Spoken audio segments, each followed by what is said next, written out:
Okay, hi everyone. Welcome back to second lecture for evaluation part. Today's lecture, I'm going to talk about the human factors. Actually, this is understanding what is a human factor is quite important when you design your own research and when you evaluate the research topic because human is so complicated. So our ages is different, our gender and our expertise for the experience, and some people is a left-handed person, and other one is a right-handed person, and its language also different. And someone just speak English, Chinese, Korean, India, so there is all different. Also, where I come from is very different. Some guys come from the south, north, east, west, because the culture are also very different. So it critically affects when you design your own research as well. And the physical wise, some people is tall, short, and strong, weak, fast, slow, able-bodied, disabled, sighted, blinded, motivated, rage, creative, bland, tired, alert, and so on. So human is so complicated. So we should consider about it. On the other hand, computer is very simple. Computer, because we can program the computer. So some people just say that computer is too stupid, but my perspective, that is not true. The human is sometimes make a mistake even when they making some program on computer. So think about it, human is a very complicated one. This is the newest time scale. Because a human consists with biological things, and we have a brain to recognize and perceive the data, and then we also doing some social reactions. So depend on the task, we can categorize our time band, like 100 microsecond. The organelles will work in biological band. When we're doing something selection technique like web navigation or menu design or reaction regarding the vision or auditory feedback, and then typing some text on a phone or on a computer, it takes some time between the 10 second to 100 millisecond, and we call it that is a cognitive band. For the rational band, which requires some thinking and then more serious cognitive process, which includes web navigation, user search strategies, user-centered design, collaborative working, and the social navigation, and something situation awareness. So when we just aware our environment, if something happening around here, then maybe it takes some times between the several hours to several minutes. So and the other one is a social band. The social band will take the time to several days to several months, even several years. So maybe workplace habit or something recognize some pattern for your behavior in the certain area, and the social media things, it will take so much time. So the reason is because human is so complicated one, so we should consider about those factors when you design your experiment, when you evaluate it. So I'm going to talk about the human-computer interface model here briefly. This is a kind of a loop. So the machine, whatever it is, a computer or just a solar machine, it makes some output like through the screen, or make some sound, or even make some tactile feedback to the human. And the feedback, the outputs will send through the interface between the human and computer. And through the interface, the outputs will give the outputs will be delivered to the human through the human sensors, and this, inside the brain, we will recognize or we will perceive the data. Because there is 5 channels like vision, hearing, taste, smell, touch, so human will process about the information. After we done the processing, then human will have a react with the responders like gesturing or eye movement or something else. And then through the interface again, we will control the machine again. So this is a kind of an infinite loop or just a loop. So we should think about it. But the problem is always a human, because as I mentioned here, we have 5 sensors, 5 channels to sense the information from the outside, the information from the computer. So I'm going to talk about more deeply about the vision and the hearing, and talk a little bit about the touch, taste, and smell. This is our vision system. Here is our eyeball here, and then here is the pupil, and then here is the retina, and then there is the fovea. So the rays come from the outside world, and then the rays come through our pupil, and then through the lens. The rays will project it around the retina here.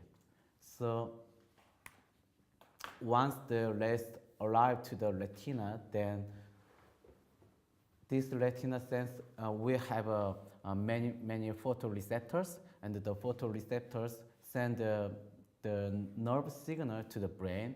So finally, our brain recognizes, okay, so I will see this curve. Okay, this one has a red color, and this one has a black color. So our brain will doing the process. Somehow, this is a normal one. If we have a good condition for our eye function, then this is a normal situation. But some people have a bad eye condition, so maybe the rays will be projected behind of the retina.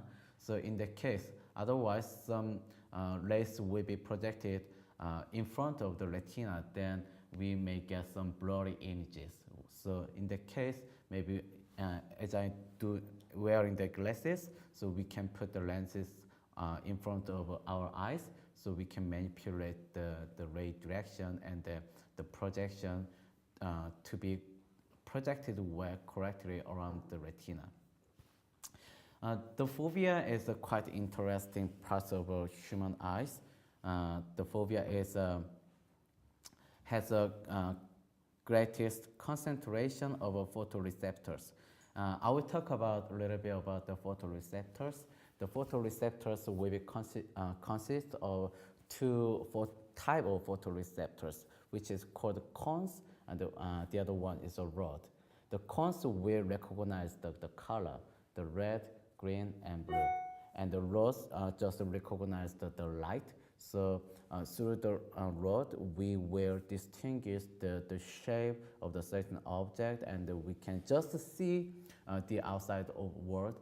But if we don't have a cones, then we can't see the color. So there is a kind of a monocolor, like a black and white. Okay. So anyway, the light will come from the outside of the world, and then through the pupil, and then past the lens. Actually, the lens consists of a Likert, so it has some reflection.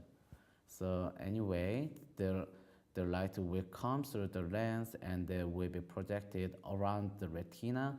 But most of the photoreceptors will be located in around the fovea.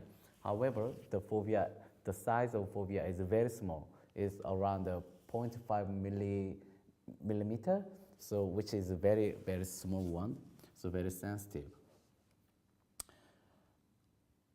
So nowadays, the camera is really mimicked where our human eyes. So this camera has a pupil around here and the lens here, and when they receive the light, and this sensor will get the light information around this CCD.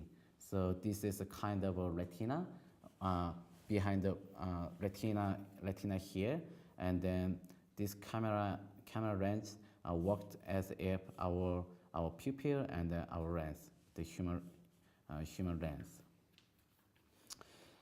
Vision is quite important because about 80% of information, human will receive the information through the vision, and then rest of hearing and the taste and the smell and the tactile feedback will support that information.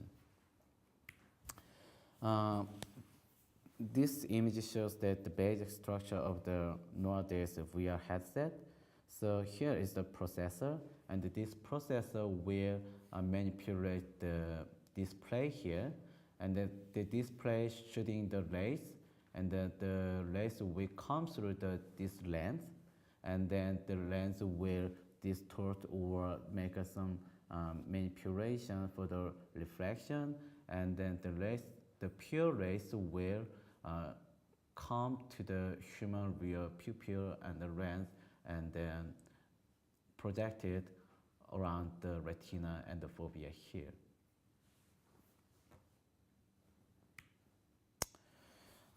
Because the vision is related to the light, and then as we know, the light is consist with the wave. Light is a wavelength, so it has a frequency. The frequency decides the color range of the light. Also, the light has the other feature of the light is its intensity.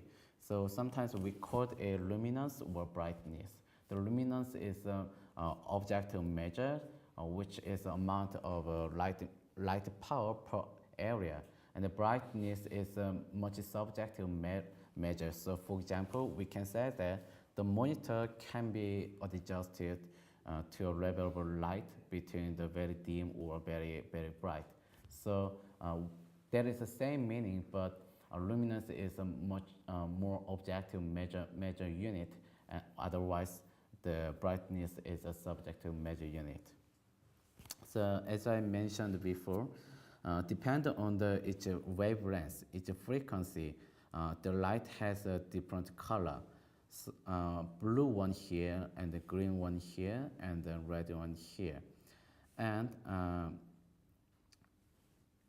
our cones will recognize which one is a blue, which one is a green, and which one is a red. So can you distinguish the colors here? Okay.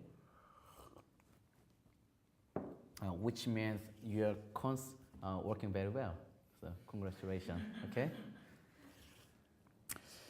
The other important feature of our vision is our eyeball is always moving.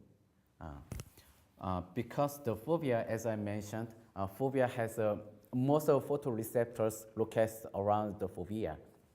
And so the fovea can sense the density of the light and can distinguish the color as well. But as I mentioned, the fovea is very small, so its field of view is very narrow.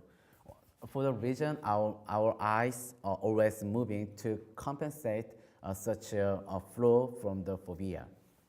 The universal feature of our sensor system is adaptation, which means when we hearing very noisy sound, for example, in a flight, then at the first time, the noise level will be very high.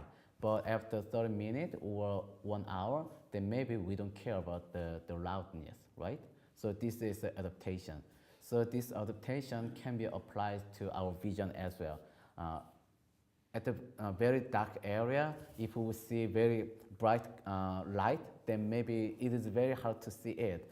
But after maybe a few seconds or 1 minute or 2 minutes later, then we can see the light intensity, right? That is adaptation. So for the adaptation, our eye movement will help the adaptation. And the other one is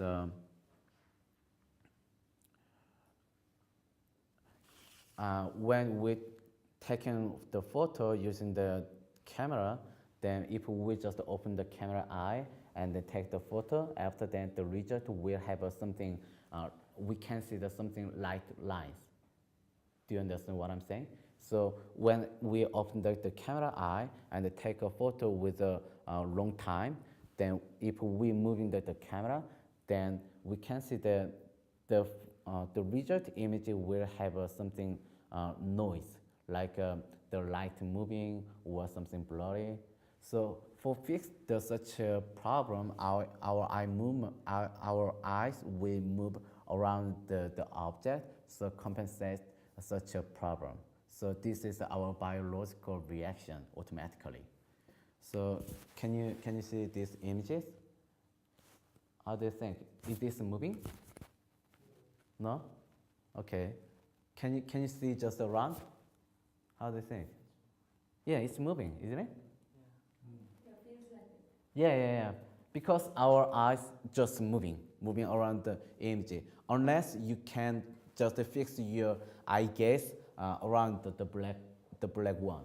So if you fix your eyes around the black, then maybe, probably, and it should be, yes, stop. Okay. Can you feel that? Yeah. So our movement is a very important factor when you considering your study design or when you evaluate it. For example, this is a nice example. So I'm not sure who drew the paint, but there's a paint and we gave two tasks. The first one is just remembering the position of each people and then remembering about the object. And the second task is estimate the age of each people.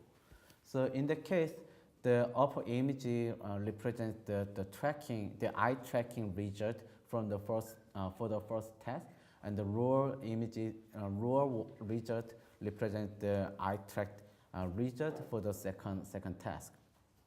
Depending on the task, our eye movement has a very different behavior, right? So for the first one, our eyes rapidly, I'm not sure rapidly, but look around the whole scene. On the other hand, when we provide the second task, estimate the age of each people, then it seems like the participant focused on each people's their physical features like a face and their height and something else. And then the result is very clearly represent the difference. Another example is this one. When you designing the web navigation system, then maybe we can measure the participant eye movement. When we provide our first web browser, not browser, web page, then maybe some participant look around the edge, or some participant will start from the middle part. But the result shows that most of participants, the size of a circle represents how many participants focused on certain position. Okay, so in this case, many participants looked at here. Otherwise, less participants will consider about this part. So maybe the eye gaze will provide a really good measurement when you're designing your own project. That is not only for this type of web navigation or web designing project, but also it will be applied to other mechanisms as well. For example, when we have some social reaction in virtual reality or just in real, then maybe we can measure our eye movement. When I talk with this guy, then maybe some people will, if we have a strong eye engagement between eye, then maybe we can say we have an eye contact, which means we have a really good conversation or deep conversation. But while I'm talking with him, but my eyes always look around him, or if I even see the other direction, then maybe I feel I don't like talk with him, this guy. So maybe this kind of not really. Yeah. Okay. So this kind of eye movement we can use for your evaluation, for your design.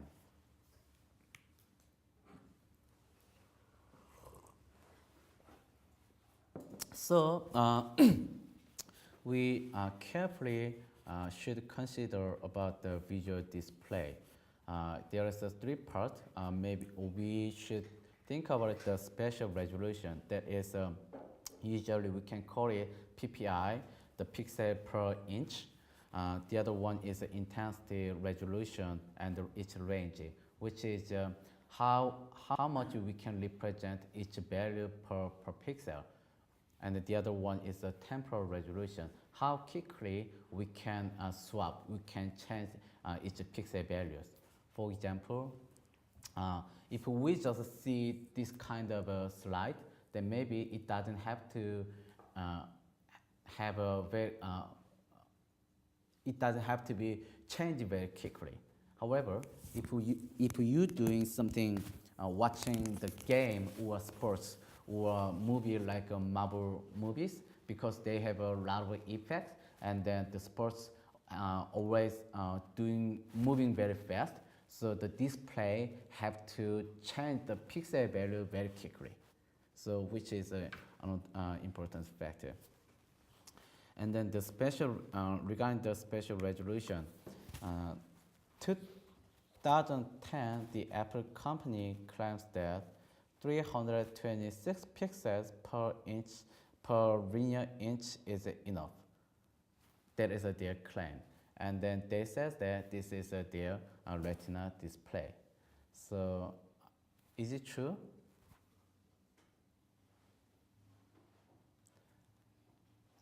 So PPI is there's a inch, and then and then how many pixels we can put inside the square. That is a PPI. So some display has a low resolution for the pixels, like maybe 125 or 255. But the Apple company claims that in the square, there is a 1 inch square. Then if we put the 326 pixels, then that will be enough for the human. And they say that that is a retina display. So I'm not sure.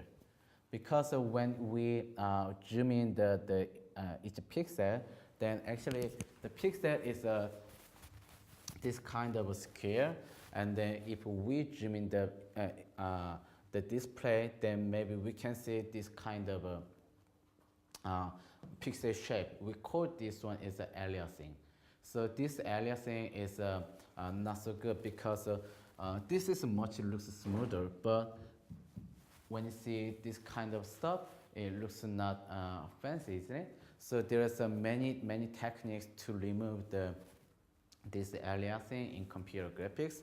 Like we make some shade around here, so it looks like smooth, but physically there is a limitation to handle this kind of aliasing. And the other problem is that there's a screen door effect. Around each pixel, we can see the black color. So this also some limitation of a current display. So when you designing your, of course we don't care, probably we will not handling this low level problem on our side, but when you considering your design, and then when you're doing the evaluation, you should think about this kind of factor, because a human is so complicated and very sensitive. Some participants will not be very sensitive regarding about their vision, but some participants will be very complicated. Also, we are wearing the glasses, but some people will not. But actually, she or he has a bad eye function. But if maybe they can forget to wearing the lens or wearing the glass. So this kind of stuff is we should consider when we design your research and the evaluation. And then the hearing, the audition. Actually, the sense of audition and the sense of vision has a similar feature, because the ray and the wavelength has a very similar features. Actually, the rays will be is propagate from the source to the a certain destination directly, and the wavelength is perpendicular to the propagation direction. So like this shape of a sigmoid. But for the sound, when we propagate the sound from the source to the certain destination, the wavelength is parallel to the direction like this way. So except this one, because except this direction, everything is almost the same. So we can also handling the sound with a rowdiness. We can use a unit with a decibel. So the rowdiness is depend on the air pressure. The sound is propagate through the medium. So right now the medium is air, right? So through the air, I just sent my voice to you guys. So we can, the sound also can be delivered through the water, and then can be delivered through any material actually. So when we are young, we could create something phone with just one string, so we can hear and talk, right? So there is sound. So in a vacuum space, then we can't say anything. You can't deliver any sound because there is no medium, right? Also, for represent the sound, we use a pitch, which is a frequency. So the high frequency and the low frequency. High frequency makes a high sound, and the low frequency makes a low sound. And we use a hertz as a unit, and the timbre is a richness or harmonics of the sound. And the envelope is a harmonics that is a kind of beat up sound. So when you go to the opera or something, the concert, then maybe we will have some good envelopes. So actually, I don't use a certain terminology, timbre or envelope, but just in case. The sound has a very interesting effect. Have you heard about the precedence effect? Okay, because we have two ears. So when I say something, then maybe on your right ear you can directly hear my voice. But somehow my sound will hit the wall first, and then from the wall, the reflected sound, my voice will reach to your right ear. So because the distance is different, so it will have a delay, right? But if the delay is within under 30 to 50 milliseconds, then almost we can hear almost the same sound, as if almost the same sound. Physically, that is it has a delay, but we perceived it as just one source.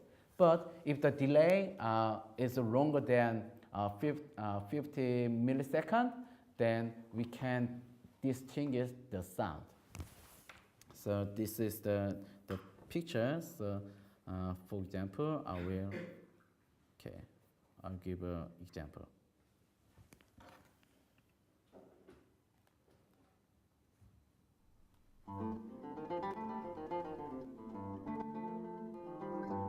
So the delay is small. Delay is decreases. So here.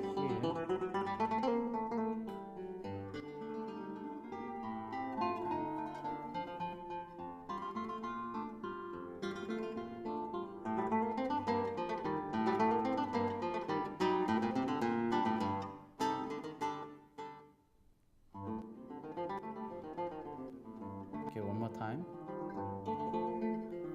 Here's the delay.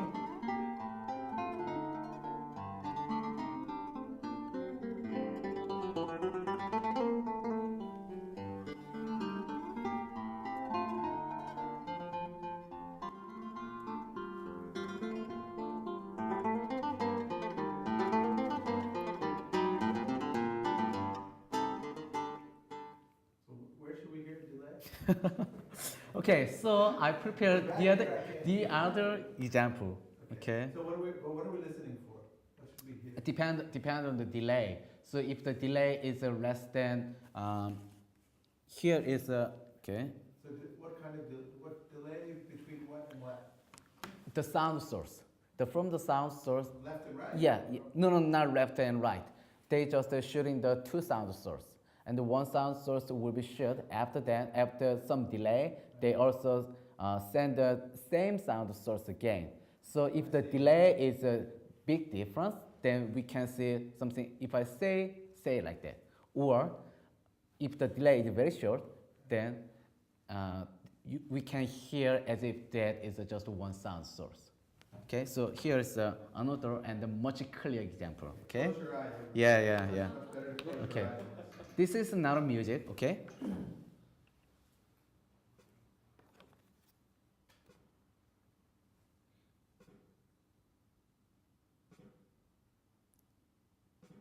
Delay is still under 30 milliseconds.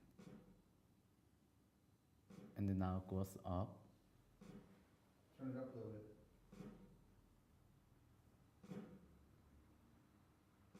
Can you distinguish?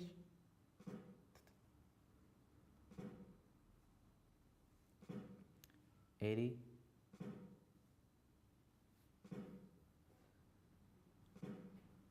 No? Okay, one more.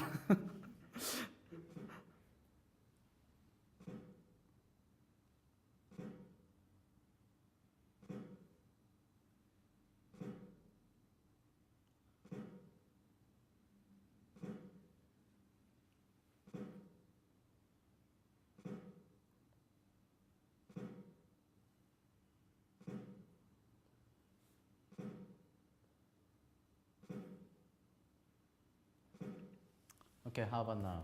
No?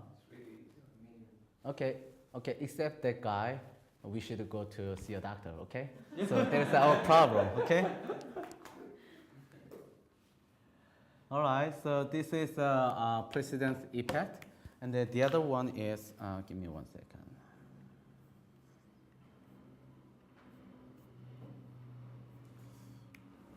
That is a pitch perception, which means because human ears has a capacity, so we can't hear anything, right?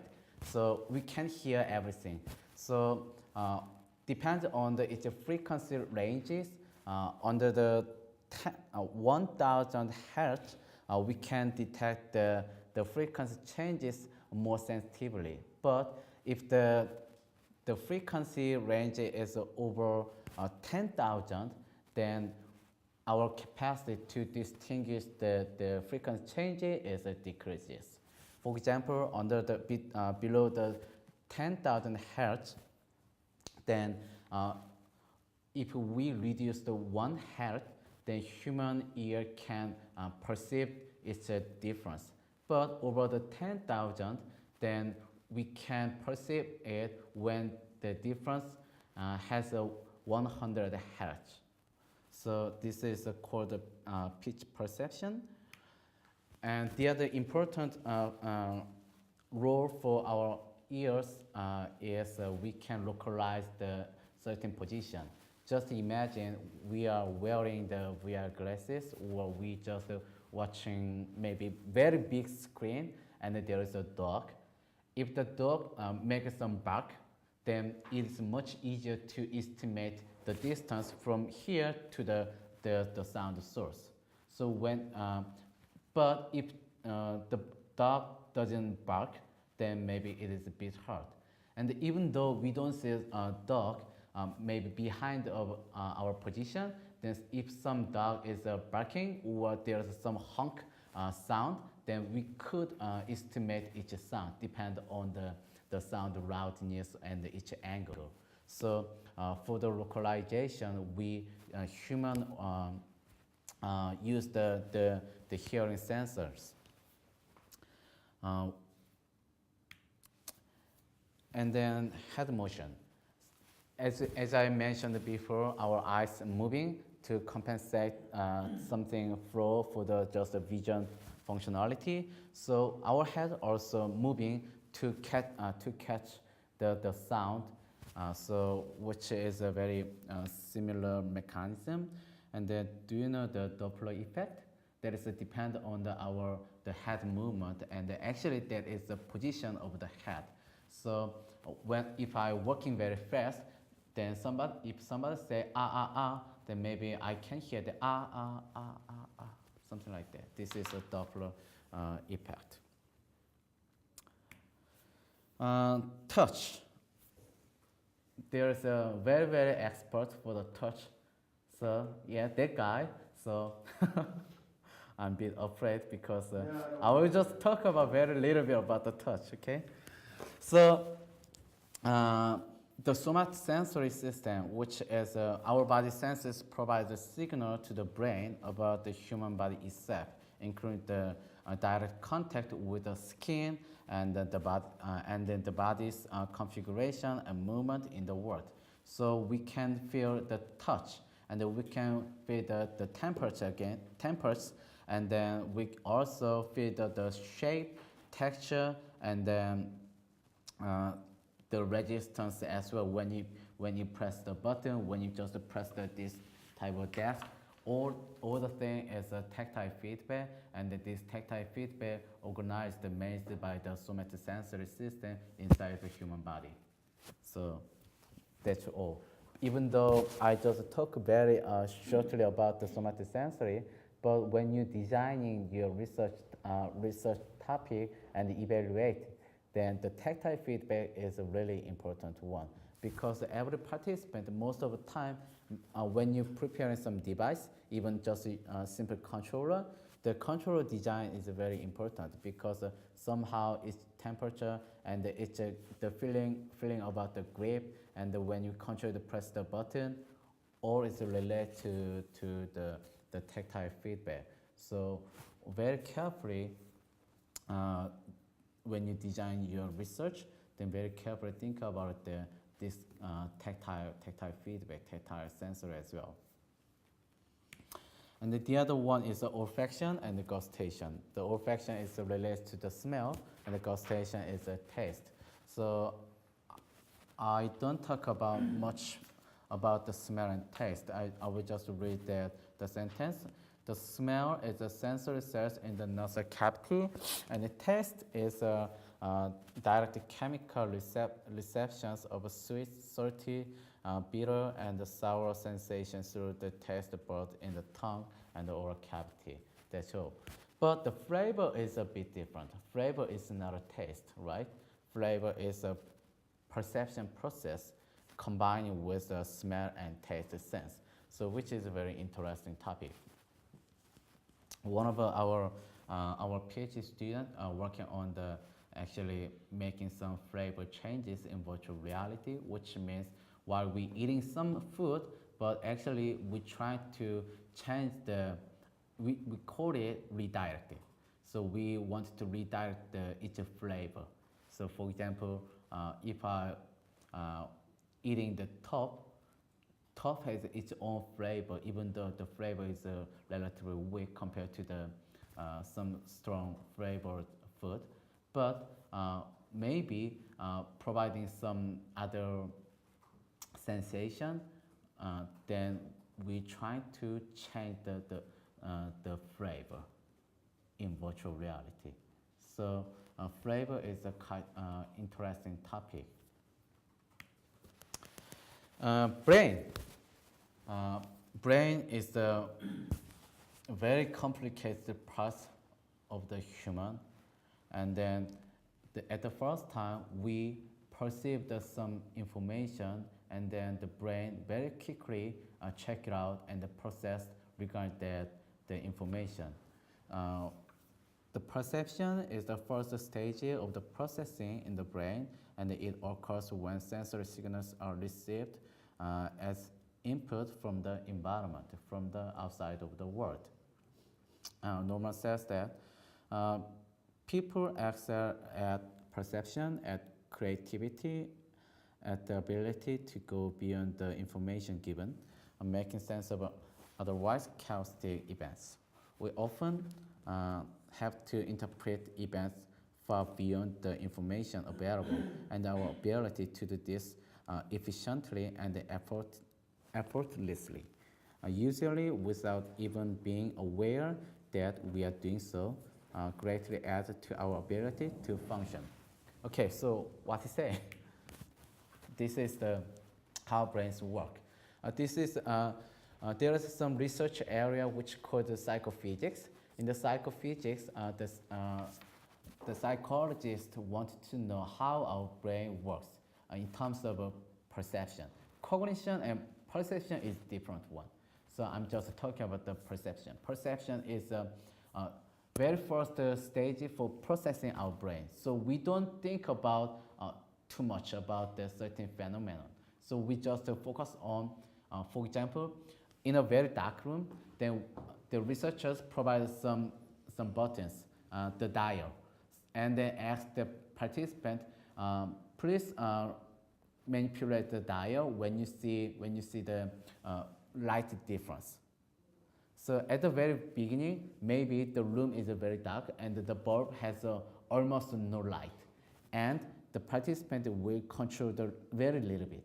And if the participant see the difference compared to the previous darkness, compared to the current the lighting, if they see some difference, then maybe tap, and then doing so, and then doing again, until they get really big difference.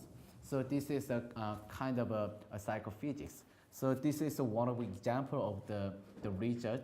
So we usually use a 50% chance to get the probability, and then this is the intensity of the certain perceived signal, like a sound or just a light, or maybe pain, or maybe the other type of tactile feedback, like a temperature. So in that case, we should the result will be dependent on the intensity of the signal.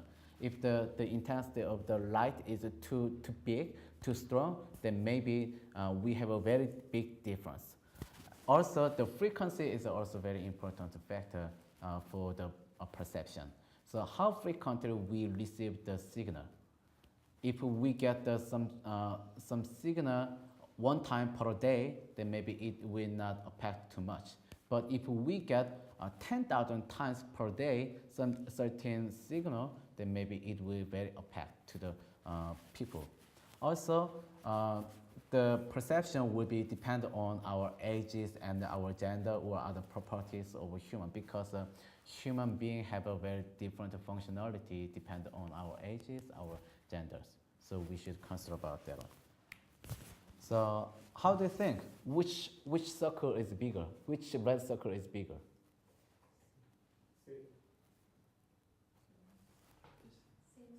Yeah, we know that the answer. Yeah, that is the same size. The problem of the perception is the ambiguity. So actually, the size of the red circle is the same, but depend on the situation, depend on the environment. We don't. It seems like maybe someone at the first time we can probably we will see that the right red circle is bigger rather than left one, right? So this is the ambiguity. It also doesn't look red. Yes, exactly. Okay. Yeah. Maybe my cone have some problem. I should go see a doctor. Yeah. Orange. Oh, okay. Yeah, great. But maybe I'm old. Okay, great. Okay, so what about this one? Yeah, same length, right? The same length. And then maybe several years ago, maybe 2 years or 3 years ago, in the worldwide, this was the issue. Can you remember, Rob? Yeah. So I'm still very curious. What is the color? I see that black and blue. Same? Everybody sees that? Anybody see something different? I see gold. Gold? Where? Gold, red. Really? Gold and blue. Gold and blue. So ambiguity, okay? This is perceptional ambiguity. Yeah, yeah, yeah. Only the flag. So when we consider about the perception, actually there's a lot Don't of worry, you're not broken. yeah, yeah. So there's a lot of research area using the perception process, but we should think about it. So how humans react with a certain signal in terms of perception, and we will look at it about the cognition right now. Cognition is a different process. Cognition requires a more conscientious intellectual activity. So we will think more deeply about some perceived information, and we want to make some rational about the information. But the problem is it is a bit hard to measure cognition.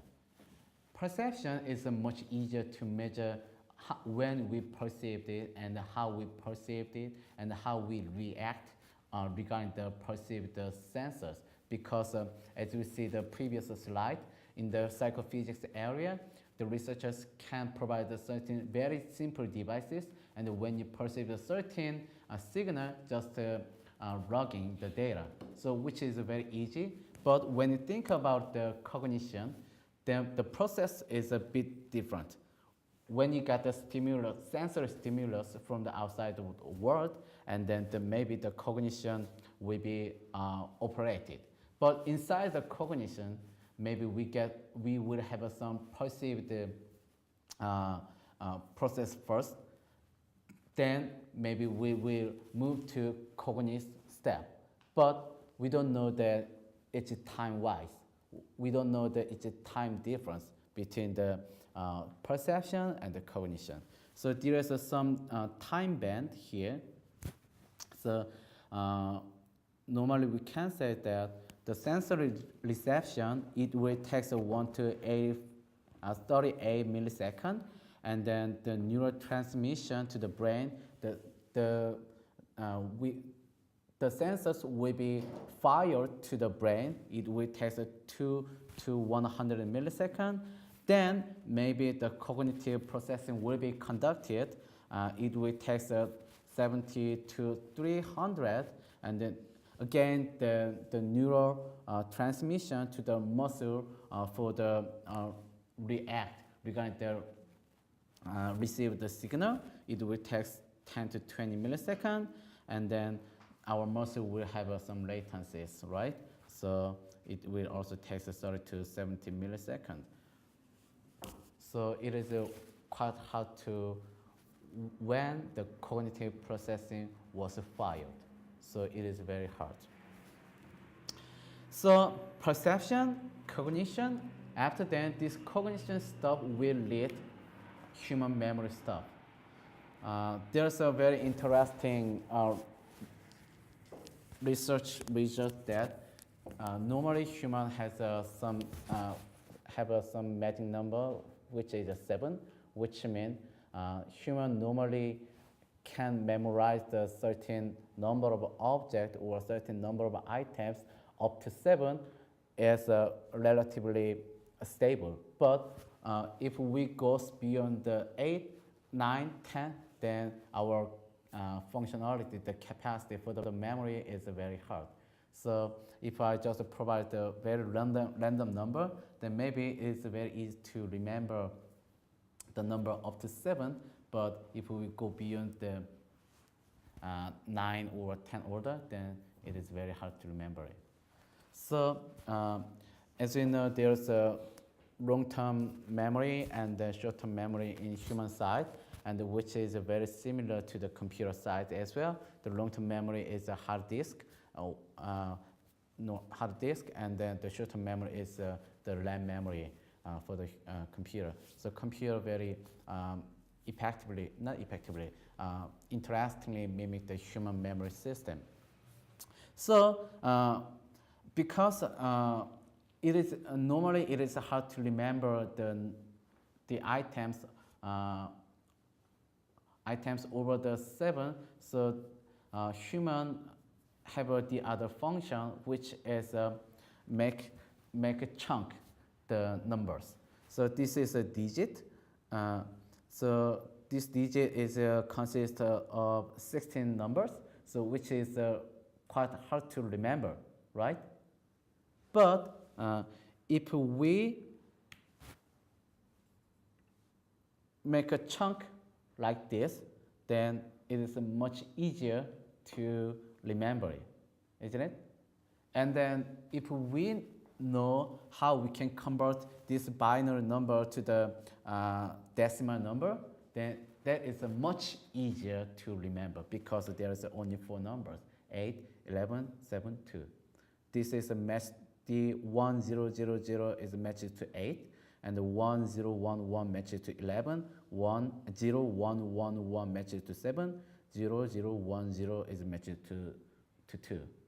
Do you know how we can convert the binary number to the decimal? Yep. All right, so let's take a break 10 minutes. After then, I will talk about the next topic called scientific foundations. Okay?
除出来的数，然后倒着写就是那个，都是反过来那个。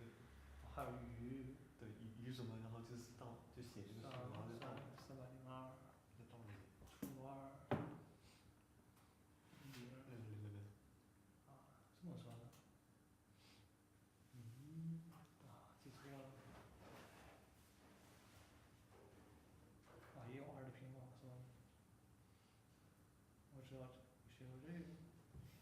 2的计数方是加一块儿。一个正算一个反算是吧？记不清。还加要用到这个。算那个字符的时候，就是用那个字符的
It's not, yeah, so it's built on 42 watt levels.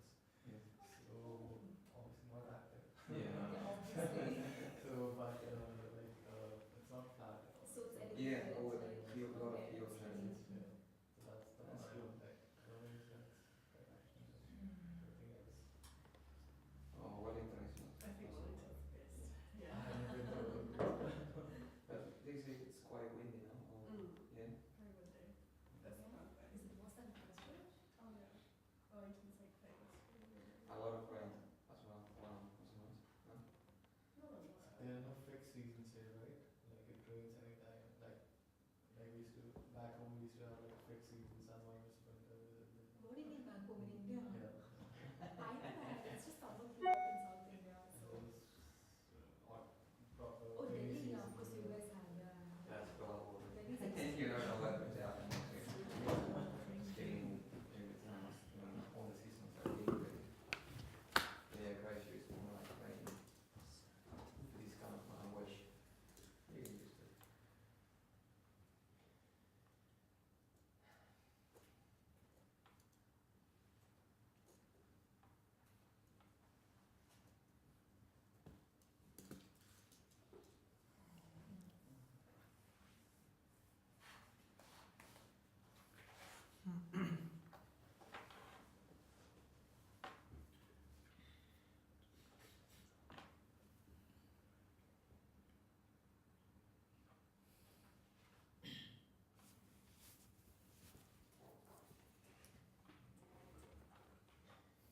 Well, yeah, do you have one of these magic leap? Magic Leap, we don't have them yet. What do you think about that? So it's a little bit mixed. So we were gonna buy some. Rob has two rules about buying new equipment. Rule number one, never buy a 0.0 version of anything. Rule number two, always buy two of them. if you're gonna buy. So, and the problem is, the reviews have been really mixed about them.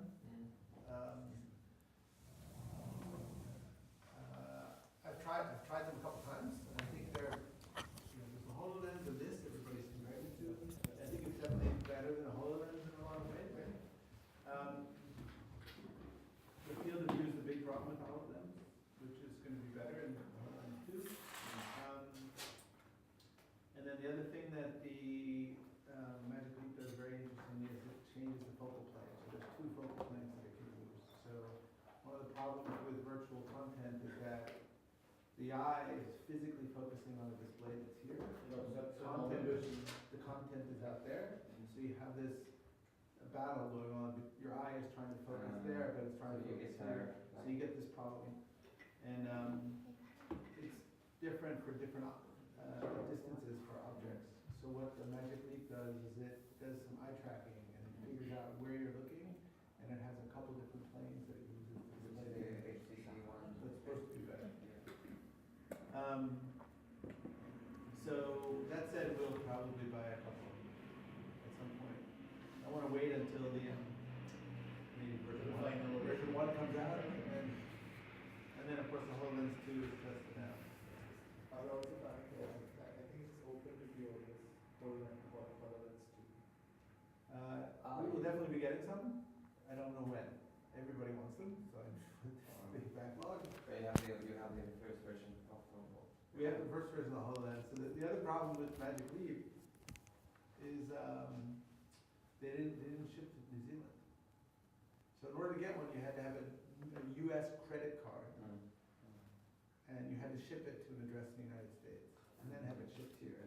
Which means that if something breaks, you really have a problem. no warranty. Right? So there's lots of logistical problems, like, yay, we can get one. Like Google Glass was the same thing. We have a couple Google Glass devices. You guys know his old device. But they wouldn't ship to New Zealand, even though, I mean, we're like a meeting place. So we really had to work hard to get them to finally got them. But at some point, they'll relax the shipping requirements and everything. There's no way to get them to Australia or something like that. And again, we could get them. I mean, there are labs that have them in New Zealand, but it's just problem is, again, if anything gets broken, and these things, the 0.0 versions are always going to break. Yeah, but, right. And then, so, yeah, that's what I would say. All right. Yep. So I'm going to talk about the scientific foundations, which is actually just to introduce the what is a research, and then how you can actually write your own paper. The reason is because you guys already have some assignment regarding your research topic, right? So I just hope to help you to, when you're doing, because during this semester, during this lecture, you will build up your research topic, and then you will build up your research method and the evaluation. So for this lecture, I'm going to talk about this one a little bit, and then from next lecture, we deeply talk about the evaluation part, actually. So usability test and the user experience. So, okay, let's talk about this one. So Rob, would you talk about what is a research, actually? Yeah.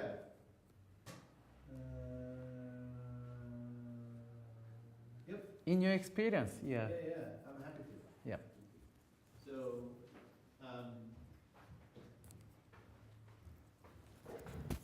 you guys know what the scientific method is? You heard of the scientific method? Anybody? So the scientific method. And again, this has been used for a long time, just science, since the beginning of science, whenever that started. Okay, so the scientific method usually is revolved around trying to come up with, so looking at the natural world, coming up with some laws or some sort of predictions about things, to try and understand what's going on. So you look at things, you come up with some hypothesis as to why things are the way they are, or what would happen if this thing changed, or if we put these two chemicals together, or try to predict where the moon is going to be at a certain time, right? So all of these things are trying to get at some sort of scientific prediction. If I poke somebody, so for example, there's a very interesting, and I think maybe I should give a talk on touch, because there's really lots to talk about on touch. There's something called the two-point limit. The two-point limit says, if I blindfold somebody and I poke them with just like not a sharp pin, but like a ballpoint pen, and I touch them, and sometimes I touch them with one ballpoint pen, and sometimes I touch them with two. And I vary the distance between these 2 points. And I don't tell them, sometimes there'll be one and sometimes there'll be two. I tell them that sometimes there's one and sometimes two. All I want you to tell me is, how many do you feel? Okay? You understand? So I'm going to blindfold them and just kind of touch them. And then I'm going to either give them one or two touch points, and I'm going to ask them, how many do you feel? I'm going to do this a bunch of times. And I'm going to do it in a bunch of places on the body. So I'll do it on the fingers, right? I have really small ballpoint pens. I do it on the tips of the fingers, do it on the back of the hand, do it on the torso, do it on the legs, everywhere. So not everywhere, but anyway, I do this, and then I ask them, how many do you feel? And now I can hypothesize the minimum distance that people start to feel one versus two. So if you think about it as a continuous thing, at some point they're going to say 2, 2, 2, 2, 2, 2, 2, 2, 2, 2, 1. Okay? And there's some point where that cutoff is going to happen. Now, I don't know what that number is going to be, 3 centimeters, 8 centimeters. I don't know. At some point they're going to say, okay, it's 2. How can I go about predicting that? Do you have any thoughts about how I could predict?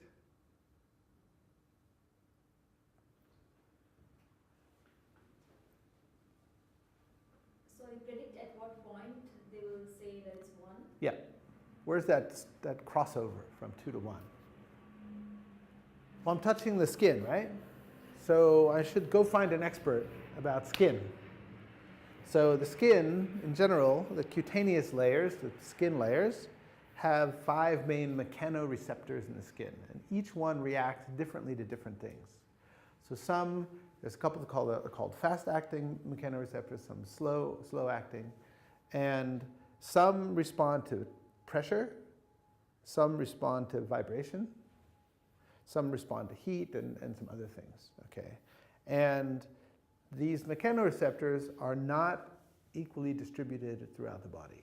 As you can imagine, if you believe in evolution, which I happen to do, if you believe in evolution, it's not a surprise that there's a really, really high density of these mechanoreceptors. In other words, the PPI, right, the pixels per inch are really, really dense here. If you think about the resolution of the mechanoreceptors in this part of the body is highly, highly evolved, okay? Why would that be?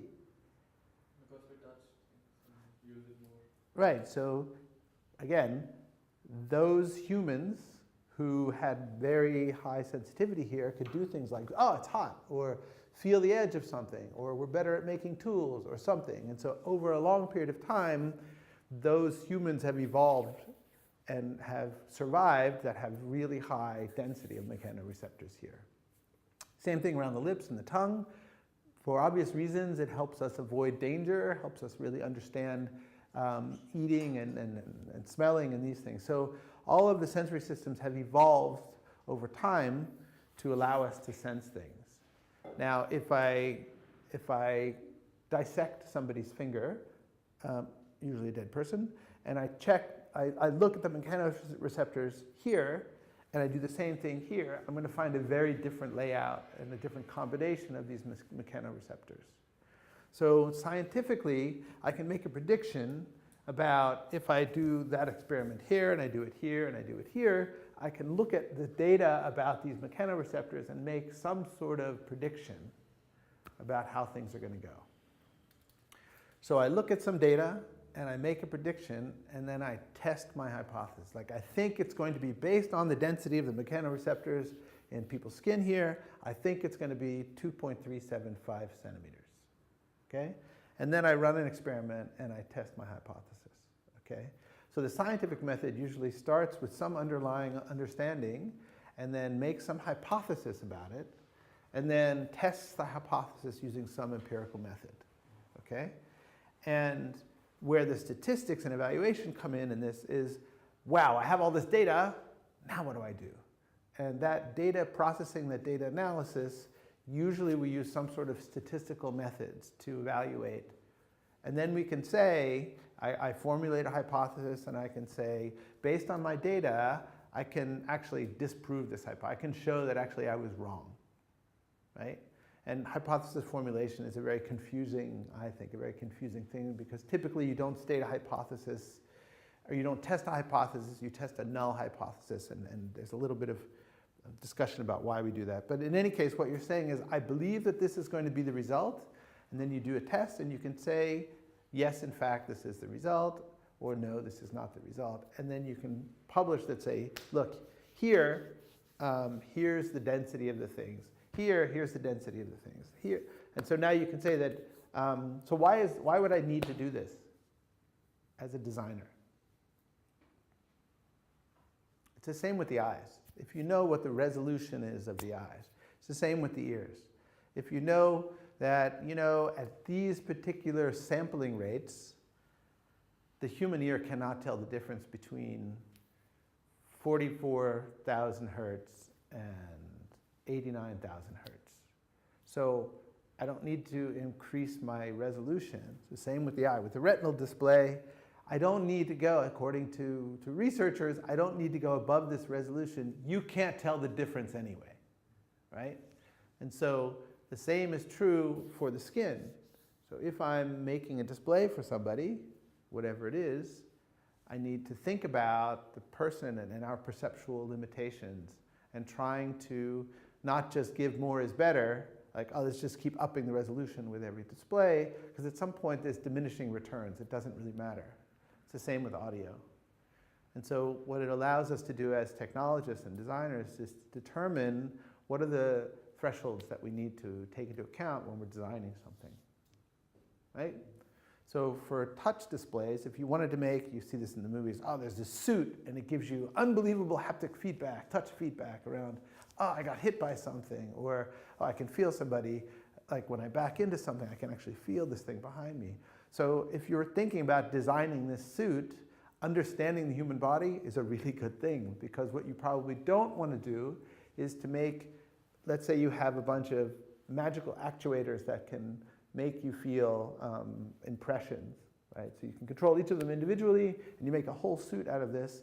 You probably want to have a different resolution of actuators around the torso than you do on the back of the hand. The naive approach is to say it's all going to be the same because that's what we need. But actually, that's overkill. You don't want to have so much resolution.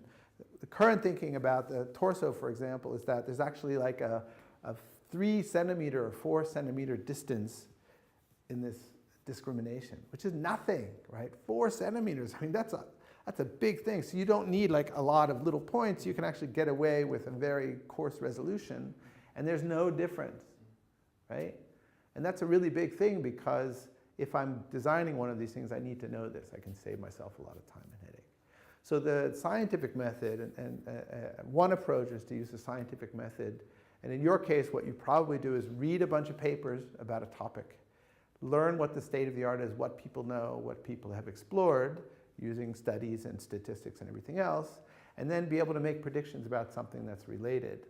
You might have to draw on this research, and then you make your predictions, your hypotheses. Let's compare this with this. This is probably going to be better. And then you test the hypothesis somehow. I want to contrast this very briefly with the engineering approach. So I'm lucky because I did my bachelor's degree in a liberal arts college. So I learned the scientific method because it was liberal arts and science. And I did my PhD in an engineering school. Completely different worlds, which is really bizarre.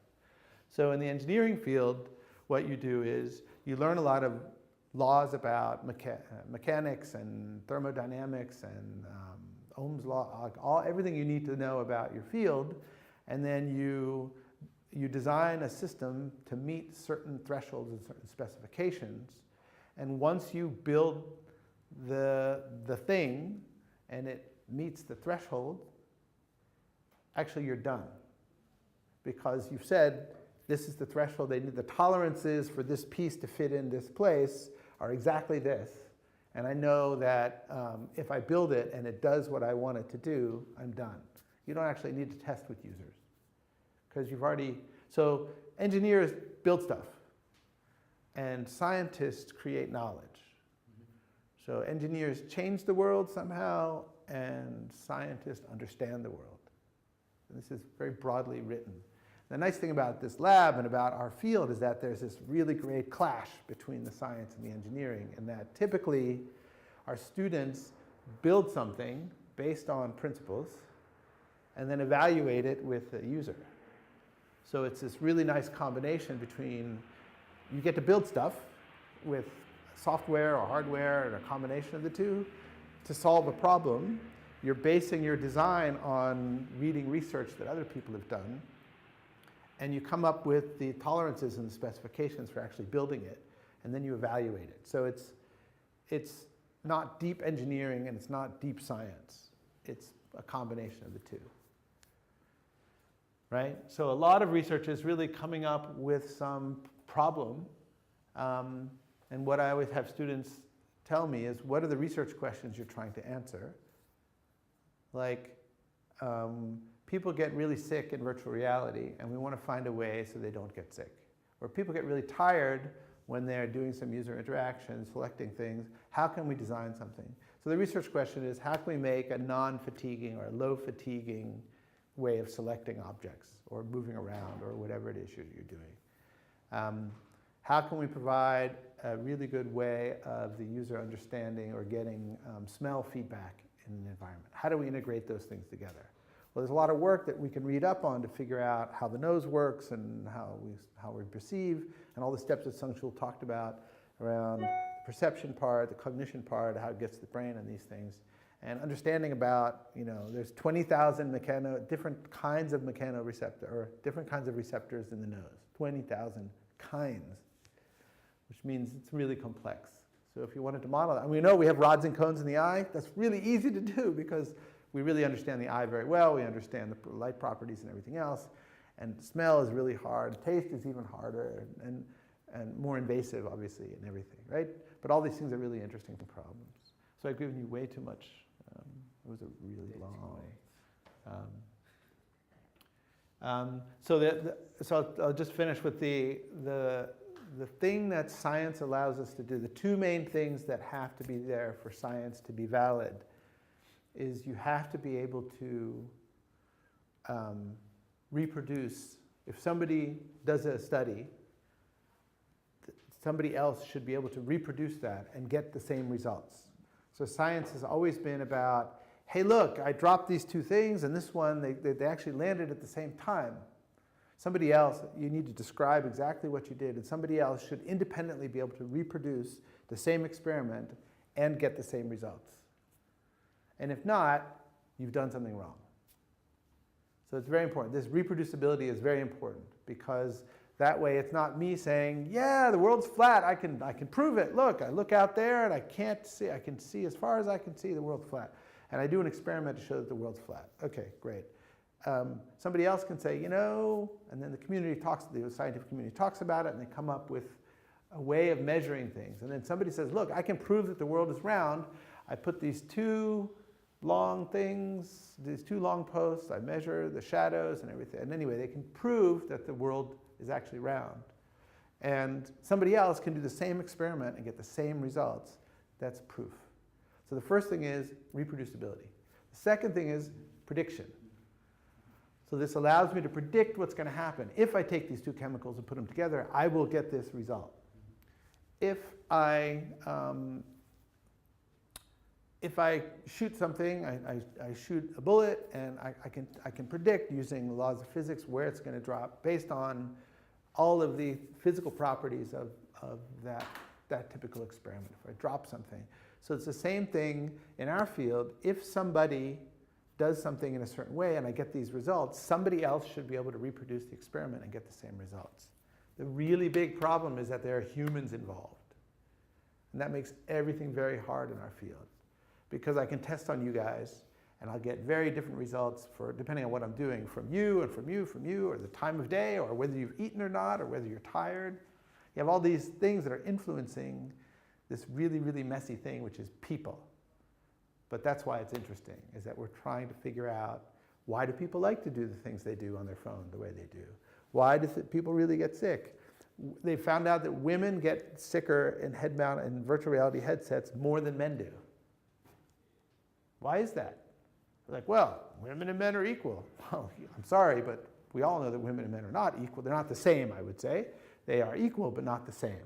And so now there's this thing that actually the use of virtual reality headsets negatively affects women, which means fewer women are going to use it, which means if we develop a whole bunch of really great applications for virtual reality headsets, women are not going to want to use them, or not going to be as equally accessible to the experiences, and blah, blah, blah, blah, blah. So all of this research is important because it has implications. And the reason it's hard in our field is that there are so many people involved. But that's also the reason it's interesting. Yeah? That's all I have to say about that. Great. Thank you so much. Yeah, sure. Thank you. All right, so he talks a lot about the research, what is the research, which is really great. So I'm gonna just skip these guys and then talk here. So there is a research technique that is empirical research. The famous example is maybe Nicholas Copernicus. Before his time, everyone believed that in the center there is the Earth, and that every planet were moving around the Earth. But actually, he found that that does not make sense. Then we can explain how the sun is moving and how the moon is moving. So he observed it. After that, he made some relationship between the movement, and then finally he found some patterns and the relationship, and he finally found some evidence. This type of research we call the empirical research, and this type of empirical research we still use in our research area. So there's a three type of research method called observational method, experimental method, and the correlational method. The observational method in HCI is observe human interacting with a computer or computer embedded technology. So we can just provide some devices or provide some task, and then we can just observe how humans react with the computer or with the machine. So we just observe it. Because we just observe them, so the relevance to the real world is pretty high, but actually the precision will be just pretty low because we use only the subjective measure, and that is just observation. On the other hand, this is experimental research in HCI. Probably this is most of you guys will conduct this type of method for your research topic. So everything will be controlled in the lab. So everything you can manage it. So we just picking something what we want to really see during the experiment. Because everything is artificial, so the relevance to the real world relatively lower than observational research, but the precision will be higher because we can measure the participant behavior and their completion time and their error rate, something else with a numerical number, so which the result will give a more precise result. The other important one is I will talk about the independent variable and the dependent variable later, but in the experimental method in HCI, we normally use two type of variables, which is if we manipulate something condition, we call it that is an independent variable. And then depending on the controlled variable, when we get some result, then we call it that is a dependent variables. I will talk about it later, okay? And then the other one is a correlational method in HCI. This is a kind of a somehow balanced research method between the experimental method and the observational method. So the relevance and the precision is a bit balanced, but most of the time we will talk about the experimental method in HCI. Then once we observe something and then we want to log in their data, we want to measure something, the participant behavior and their task performance, something else, then we should consider about each scale. There's a 4 types of scale: nominal, ordinal, interval, and then ratio. So nominal is let's say there's a 2 types of participant who can be participant in my experiment. So when woman come, I will just quote the woman with an F. And when men come to my lab, then I can just quote the man with an M. This is just nominal. So there's no mathematical meanings. So we don't use any math on when we use nominal data. And then this is ordinal data. Ordinal data is makes some ranges, so we can provide this kind of a questionnaire to the participant. For example, how many emails and messages do you receive each day? So we don't want to know exact number of email message, how many times they receive it. But if we just want to know their ranges. So in this case, we can provide this type of a scale to the participant. And then this is the interval one. Have you heard about the Likert scale? This is the example of the Likert scale. Am I correctly pronunciate the Likert or some people say Likert? Likert, The name yeah. is actually Likert. Okay, But, yeah, Likert scale. You'll hear it both ways. Yep. So somehow we can quote it as some number, but actually each number has a certain meaning, and that the difference between each number is always the same. So we should very carefully describe each number. Somehow, some people made it because we use a different language, and the language has each meaning, each nuance. So it is very sophisticated if we use a bit different expression for the language. For example, strongly disagree. If we change like extremely disagree, then maybe its difference between the 1 and 2 and the 2 and 3 will be different, right? So we want to keep the same difference between each Likert scale. The ratio. Ratio is the most sophisticated one because we just want to quote everything with a pure number, pure numerical way. So somehow we can use a float number, and then we can use an integer number. But because we record everything with a number, and we will analyze the number with some statistical tool, so using the ratio is a very sophisticated. So we carefully consider about how we can handle the data when we make a scale with a ratio. So for example, time, distance, and the velocity, you just age it, you just experience of the computer, and then number of clicks or number of movement, we can store all of this kind of numerical data, and then we will analyze it. So for example, maybe if we get some kind of this kind of result, 10 words prejudice was entered in 30 seconds. Versus if we have 20 words per minute, which is called WPM, then which is much easier to understand if we represent our result in the result section. Yeah, the second one is much concise and much easier to understand. So this is we can call it a normalization. So if we just verbosely represent all the words in the result section, then somehow it is very hard to understand. So when we report our result in the paper, then we want to do some normalization to make the readers to understand more easier and more concisely. So as you mentioned about the research question is always important and always the first step when you think about your research. So maybe we can think about like this one. Is it viable?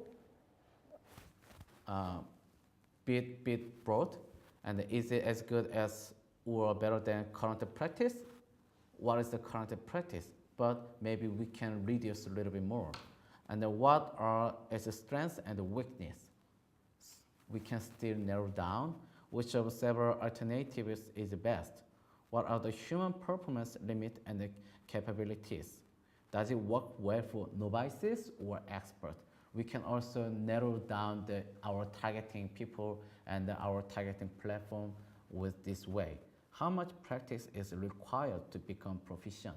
So still, we need to narrow down what is proficient and what is practice. So how many time and how much error rate will represent proficient, expert, or novice.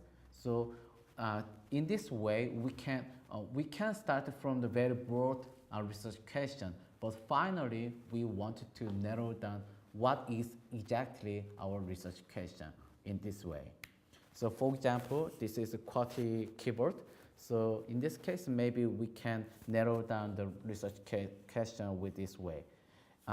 Is the new technique any good? So I'm not sure what is good or bad, right? So is a new technique better than SQS, the QWERTY? If this new technique faster than QWERTY, then maybe we can measure it, right? We can measure the typing speed. And is the new technique faster than QWERTY after a bit of practice? So maybe if once we provide some practice to the participant with this keyboard, and then maybe we can ask the participant to type same sentence using different keyboard, then that is much easier to make some comparison. Is the measure entry speed higher for the new technique than for quality after an hour of use. So this is a much specified research question.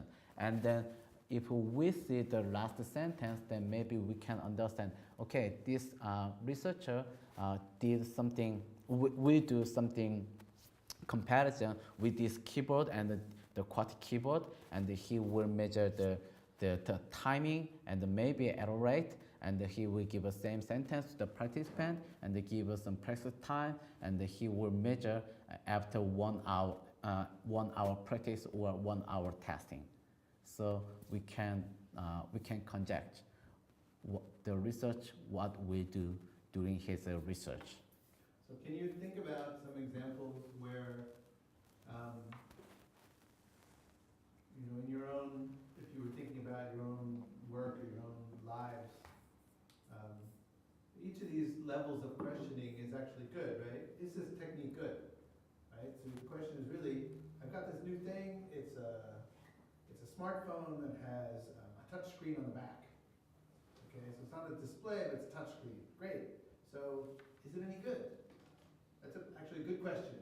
It's way too vague. So is it any good for what? Well, does it allow me to speed my typing? So maybe I can use it as some sort of text input. I'm making this up, okay? So you could say, well, is it better than typing with your thumbs? Okay, so now I can do this. Is it better than that? Well, what does better mean? Well, maybe better means faster. So the third question states it a little bit more concisely. By better, we mean faster. Okay? Then you say, well, everybody knows how to use thumb keyboards. If I just compare the thumb keyboard with this new thing, it's probably not going to be better because everybody knows how to use that other one. Okay, so now we have to think about the question a little bit more and say, well, if let's say we let everybody use each of these keyboards for a month. Okay? Which is very hard to do, but you say, okay, we're going to force you to use this newfangled keyboard thing with the thing on the back for a month, and then we're going to measure you and see which one's better. Right? So now what you can say is, this is all getting at being clear, but also being fair about the comparison. So back in the day, a lot of people tried to beat the mouse, right? Come up with new ways of input. So this thing here, right, is a way to do the same thing a mouse does, but has advantages, like I don't need a surface and things like that. There's other things, there's a trackpad thing, you remember? There was this eraser thing, there's trackballs, a lot of different things that you can do. You could point, right, touch screens, and then everybody tried to beat the mouse. You will never beat the mouse. The mouse is too fast. So the question is, you really have to make a fair comparison. If everybody knows QWERTY keyboards, like QWERTY, that's why it's called QWERTY, it's across the top. In German, the Y and the Z are switched, so it's a little bit confusing. But anyway, if everybody is grown up using this keyboard, just because you can come up with a faster way of people to type, you'll have a very hard time making a fair comparison. Even if you can say, based on frequency of the letters and movement of the fingers, this keyboard will definitely be faster. You really need to have people use the keyboard for a very long time before you test them. So this is one of the problems, the traps that early researchers fall into, is that they try and do this comparison, and you know in the back of your head, this isn't going to be a fair comparison. And the question is, how do you mitigate that? So this is a really, really important thing, is getting your research questions read and formulated in a very concise way. Mm-hmm. So once you find your research question and you will conduct your research, after then, finally you will get some result here like this one, right? So we want to get some comparison with your research, with your result. Let's say the left one is your result and the right one is the other guy's result. Then there is actually no way to have a compare directly. So depend on the environment, depend on the research setup. So sometimes we can have a indirect comparison, or sometimes we can't anymore. So anyway, finally we will have some comparison with your research and the previous one. Also, we should think about the relationship. Somehow,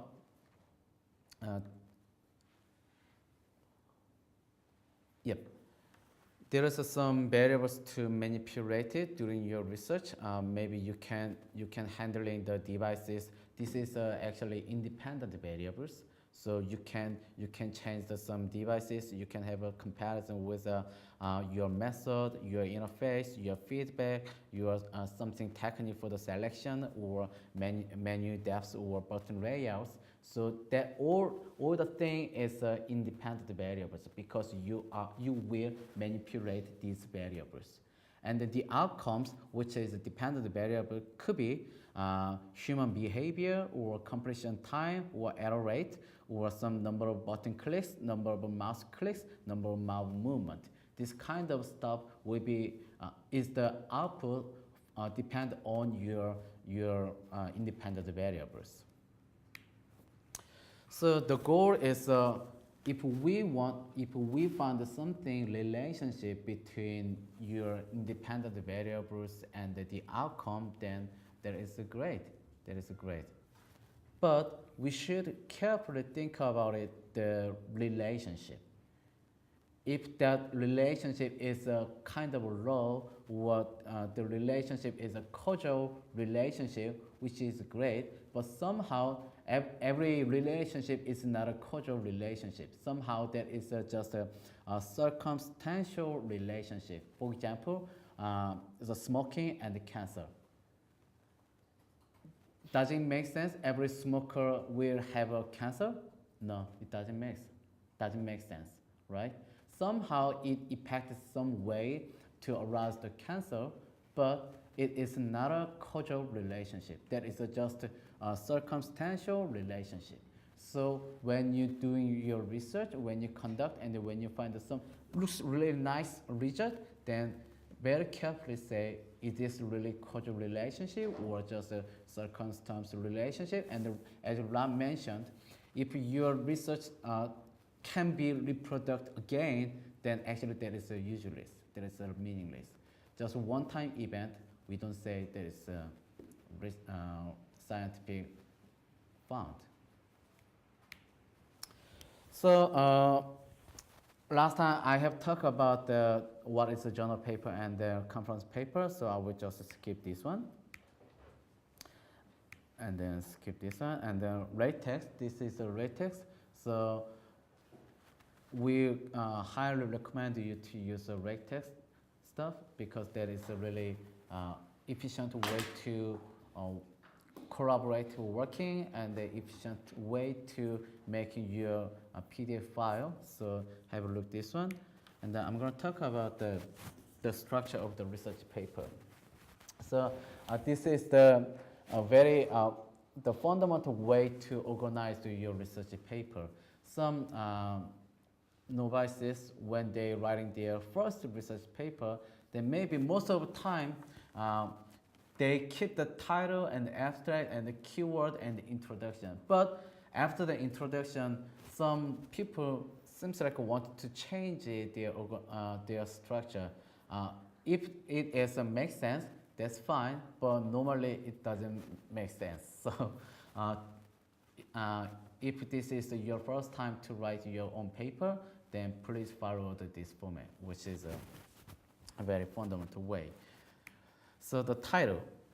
Title is relatively short, so every word must have its contribution to represent what you did in your paper.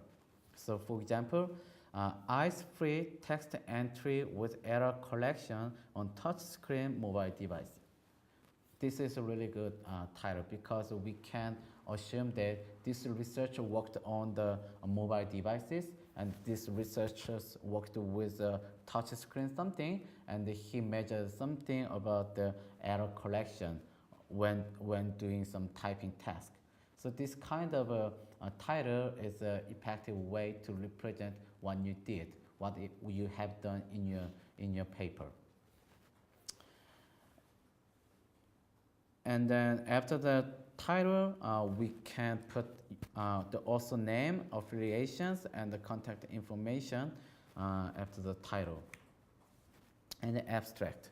In the abstract, we will write about what we have done and what we have found.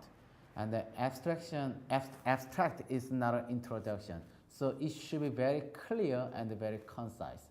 And also it also includes result, even though there is just one sentence. Abstract has a very limited words, normally 150 words. So you don't need to verbally represent your motivation and then something else. So abstract is a very important part. And then I'm not a person who write abstract at the end of a paper, but Rob suggests, and then many other researchers also recommend to write abstract once you complete your whole draft of the paper, because while you write your paper, you can organize the general idea, so which is much easier to very concise and clear abstract in the paper. So in general, the paper summarizes the work, right? Here's the research question I was trying to do, here's what other people have done, here was my solution, here's the study that we ran, here are the results, and now I'm going to discuss it. So the paper isn't the work, it describes the work that you did. The abstract actually describes the paper, which describes the work. So the abstract should be, if a reader reads nothing else but the abstract, they should be able to get a very clear understanding about what you did, and very importantly, your results, your main results contribution should be in the abstract. So in general, you should be able to go through your paper and pull out one sentence from each major section of your paper and put that in your abstract. If it was important enough to give it a chapter or a subsection, then probably there's something in there that should go in the abstract, just this one sentence about what you did, right? Yep. The abstract actually doesn't summarize the work, it summarizes the paper, which summarizes the work. Mm-hmm. Yeah, that's great representation. And then do not use a citation in the abstract, okay? Yeah, citation will start inside the introduction part, okay? In some places, the abstract is all that's published, okay, in some fields. So you can't refer to any papers or like number one or whatever, because there is no reference list. The abstract needs to stand completely on its own. Mm-hmm. That's the historical reason for it. Yep. And then the keyword, so we put some keyword on your paper, and then usually we follow the policy from the ACM's computing classification system. So when you go to this website, the DL ACM here, then you can see that what is the classification, how they did. So very quickly, I'll check it out. Because of time, just check yourself, okay? Uh-oh.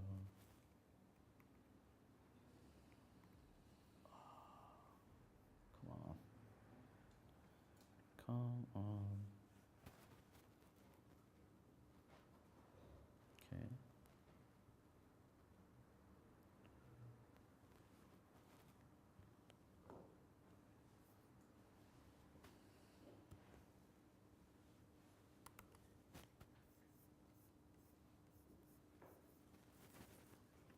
Come on.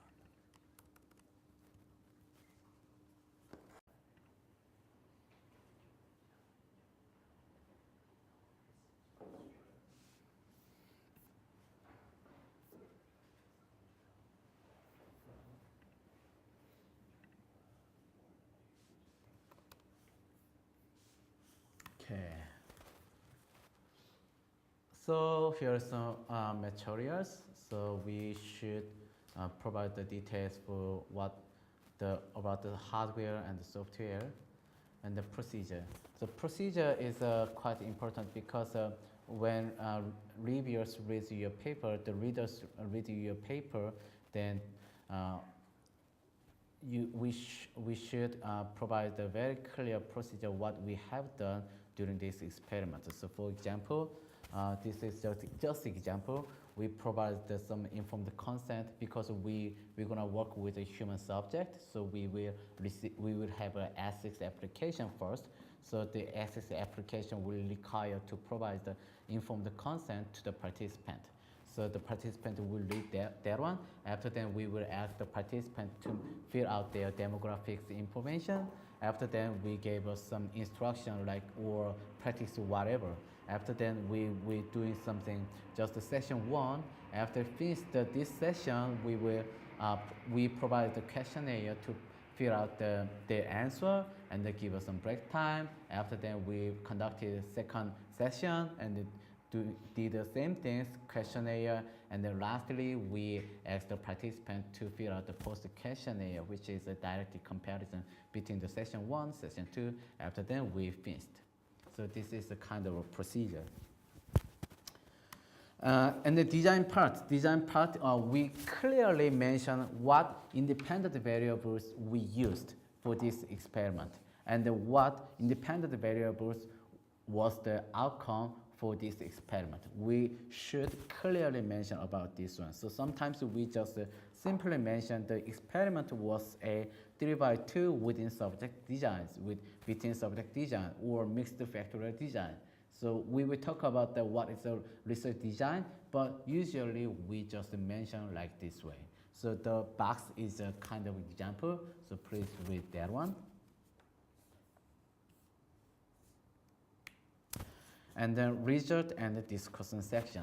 So after we complete the method section with 4 subcategories, then we will hop to result section. In the result section, just briefly and clearly, concisely report your result, okay? So for example, the mean task completion time for method A was 2.7 seconds. Method B was 0.1% slower with a mean task completion time of 3.0 seconds. This is very simple and concise. So you don't need to talk too much about your research. But we will talk about what does the result mean in the discussion section. So we can explain why the result come from this research and what caused the difference in the measurement across the experimental condition, what details in the interaction caused on one method to be slower. Did one condition require more input actions? Were participants confused?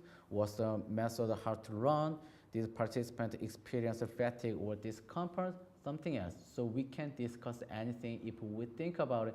Certain factor could impact on this experiment, then honestly and clearly we should mention everything. And also we should provide some rationale, some implication about the result related to your research. And then finally, in the conclusion section, we will summarize what you did in this research and listed the importance of the finding, and then we mention about the contribution of this research, and also we could suggest a certain future direction for this research, because research is not a one-time event. That is a continuous work. So until now, I just completed my research up to this level, but we should provide the next level, okay?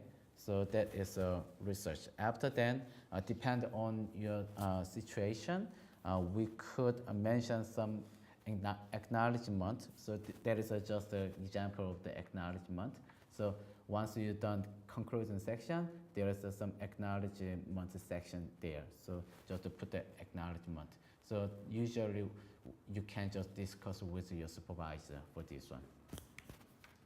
And the reference. Usually the HCI people, HCI association follow the APA style. So just have check what is the APA style. That is a association of psychology people. I'm not sure what is the last A, but there is a psychology people in United States. So I think it's the American Psychological Association. yeah, right, American. Association. Right. Yeah, right, exactly, right. So HCI people usually follow the APA style. And then when we report our statistical result, we also try to follow the way for the APA style. So which is good, which is not a 100% standard, but we normally adopt their way. And lastly, this is the reference style.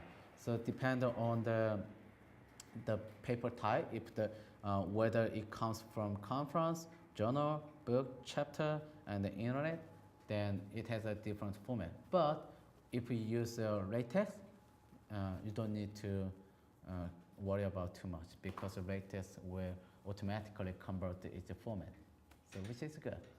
Okay. All right. So this is the our lecture at all, and then this is just a reminder for you guys the assignment.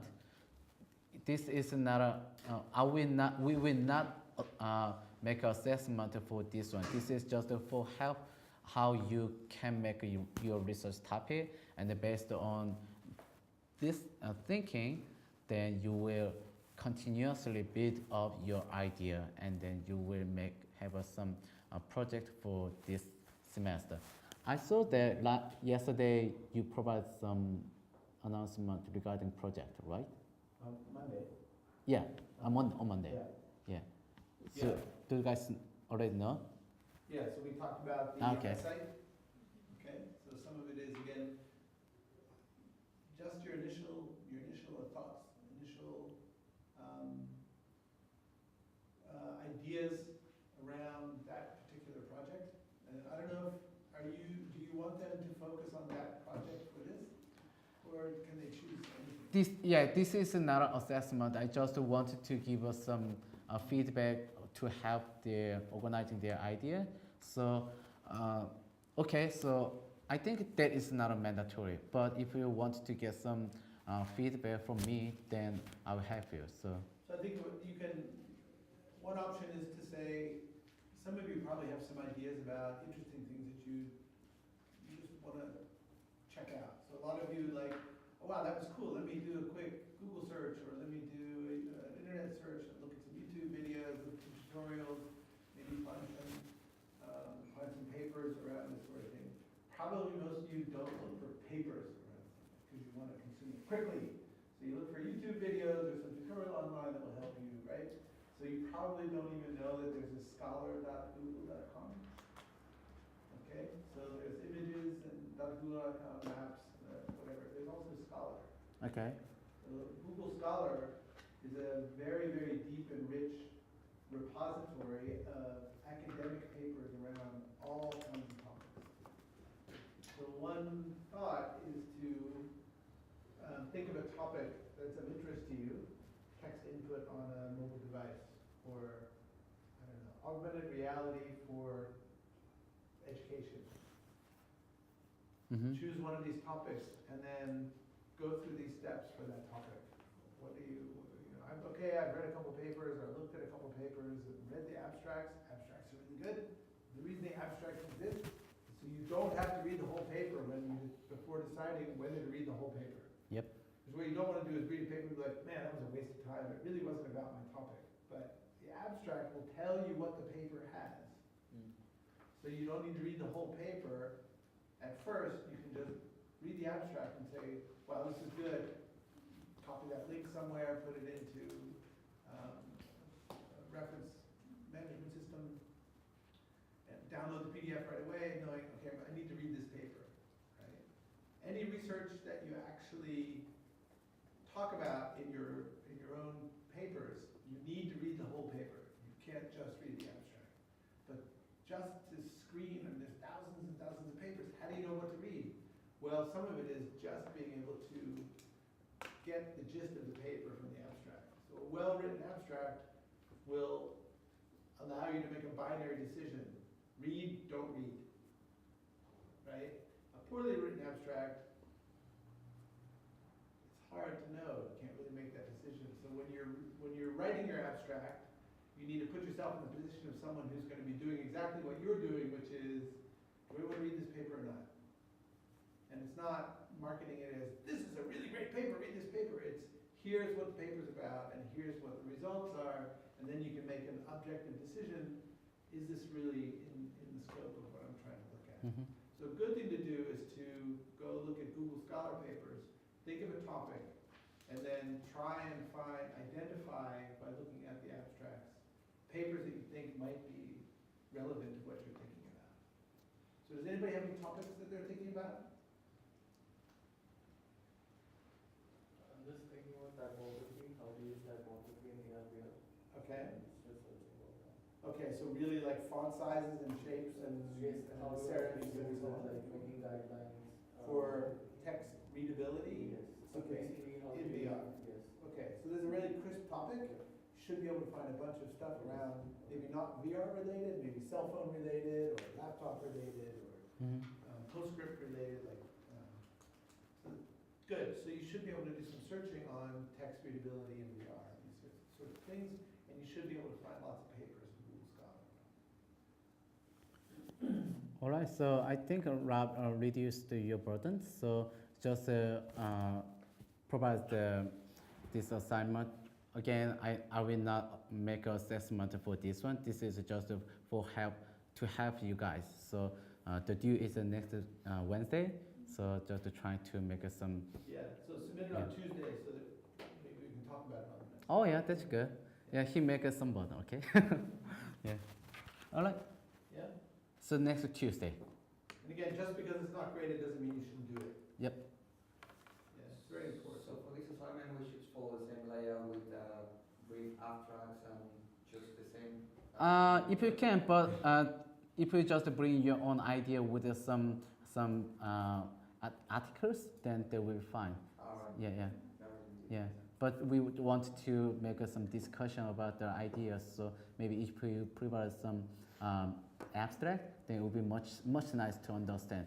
Yeah, what you did for Adrian's lecture last time was you guys had to put together, find some good and bad design things, right? So again, it doesn't have to be really heavyweight. Yep. But kind of go through the different points that